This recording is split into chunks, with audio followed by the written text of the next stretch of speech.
સમાચાર વડોદરામાંથી કે જે સયાજી હોસ્પિટલમાં વધુ એક બેદરકારી સામે આવી।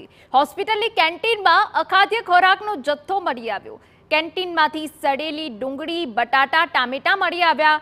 લસણની ચટણી અને સમોસાનો માવો પણ વાસી મળી આવ્યો। કાળું તેલ ઉપરાંત લોટમાં જીવાત મળતા ચકચાર મચી ગઈ। આરોગ્ય વિભાગે કેન્ટીનને સીલ કરી છે। કોન્ટ્રાક્ટરનું આરોગ્ય લાયસન્સ રદ કરવાની કાર્યવાહી કરી છે।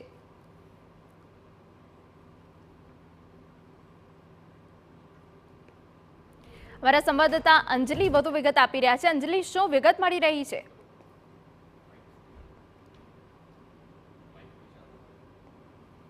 બિલકુલ, જે રીતે વાત કરીએ કે વડોદરા શહેરની અને મધ્ય ગુજરાતની સૌથી મોટી હોસ્પિટલ કહી શકાય એસએસજી હોસ્પિટલ, કે જ્યાં આગળ દર્દીઓ સારવાર માટે આવતા હોય છે તો તેમની સાથે આવતા તેઓના સગાઓ જે પોતે નજીવા દરે તેઓને ભોજન મળી રહે તે માટે હોસ્પિટલની કેન્ટીનનો ઉપયોગ કરતા હોય છે। પરંતુ આજે જે પ્રકારે દ્રશ્યો જોવા મળી રહ્યા છે કે હોસ્પિટલની કેન્ટીનમાંથી અખાદ્ય વસ્તુઓ મળી છે, તો બીજી તરફ જ્યારે અખાદ્ય વસ્તુઓની સાથે સાથે જે રો મટીરિયલો જેવા કે બટાકા છે, શાકભાજી છે, અન્ય તમામ વસ્તુઓ છે જે સડી ગયેલું જોવા મળ્યું હતું। આ તમામ વિગતો જાણ્યા બાદ આરોગ્ય વિભાગની ટીમ ઘટના સ્થળે પહોંચી હતી અને આરોગ્ય વિભાગની ટીમ દ્વારા હાલ જે એસએસજીની કેન્ટીન છે તેને સીલ કરવામાં આવી છે।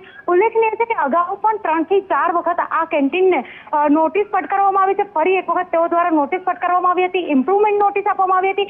તેમ છતાં તેઓ દ્વારા ખોરાકની જે ગુણવત્તા છે તે સુધારવા નહીં કરાતા આજે આરોગ્ય વિભાગની ટીમ દ્વારા જે એસએસજીની કેન્ટીન છે તેને સીલ મારવા સહિતની કાર્યવાહી કરવામાં આવી છે। તો બીજી વાત કરીએ તો સ્થાનિક કાઉન્સિલર દ્વારા આ તમામ વિગતોને લઈને માહિતી આપવામાં આવી હતી, પરંતુ જે રીતે વાત કરીએ છેલ્લા 5 વર્ષથી આ કેન્ટીન એક જ સ્થળ પર ચાલી રહી છે।